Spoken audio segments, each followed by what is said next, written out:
ಜೀವನ ಎಂದರೆ ಬರೀ ಬಿರುಗಾಳಿ ಅಷ್ಟೇ ಅಲ್ಲ. ಅನುಪಮ್ ಖೇರ್.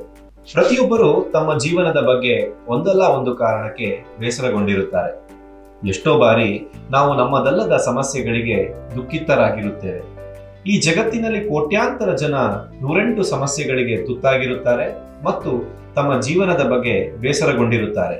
ಅಂತವರ ಸಾಲಿನಲ್ಲಿ ನಾವಿಲ್ಲ ಎಂಬುದರ ಬಗ್ಗೆ ಖುಷಿ ಪಡುವುದರ ಜೊತೆಗೆ ನಿಮ್ಮ ಜೀವನವನ್ನು ಸಂತುಷ್ಟವಾಗಿಟ್ಟುಕೊಳ್ಳುವುದಕ್ಕೆ ಪ್ರಯತ್ನಿಸಿ. ಬಹಳಷ್ಟು ಜನ ಹಳೆಯ ಚಿಂತೆಗಳನ್ನು, ಮುಂದೆ ಯಾವತ್ತೋ ಎದುರಾಗಬಹುದಾದ ಸಮಸ್ಯೆಗಳನ್ನು ತಲೆಯಲ್ಲಿಟ್ಟುಕೊಂಡು ಕೊರಗುತ್ತಾರೆ. ಮೊದಲು ಅದನ್ನೆಲ್ಲ ತಲೆಯಿಂದ ಕಿತ್ತು ಹಾಕಿ. ಕೆಟ್ಟ ನೆನಪುಗಳು, ನೆಗೆಟಿವ್ ಆಲೋಚನೆಗಳು, ಭಯ, ಭವಿಷ್ಯದ ಸಮಸ್ಯೆಗಳನ್ನೆಲ್ಲ ಪಕ್ಕಕ್ಕಿಟ್ಟು ಫ್ರೆಶ್ ಆಗಿ ಒಮ್ಮೆ ಯೋಚಿಸುವುದಕ್ಕೆ ಕಲಿಯಿರಿ. ಏಕೆಂದರೆ ಜೀವನ ಎಂದರೆ ಅಲ್ಲಿ ಬರಿಯ ಬಿರುಗಾಳಿ ಅಷ್ಟೇ ಅಲ್ಲ, ಅಲ್ಲಿ ತಂಗಾಳಿಯೂ ಇರುತ್ತದೆ. ಜೀವನ ಎಂದರೆ ಅದೊಂಥರ ಮಳೆಯಲ್ಲಿ ನೆನೆದಂತೆ. ಅಗತ್ಯವಾಗಿ ಎಲ್ಲಿಗೋ ಹೋಗಬೇಕಾದ ಸಂದರ್ಭದಲ್ಲಿ ಮಳೆ ಬಂದರೆ ಕೊರಗುತ್ತಾ ಕೂರುವುದಲ್ಲ ಅಥವಾ ಬೈದುಕೊಳ್ಳುತ್ತಾ ಮಳೆಯಲ್ಲಿ ಸಾಗುವುದಲ್ಲ.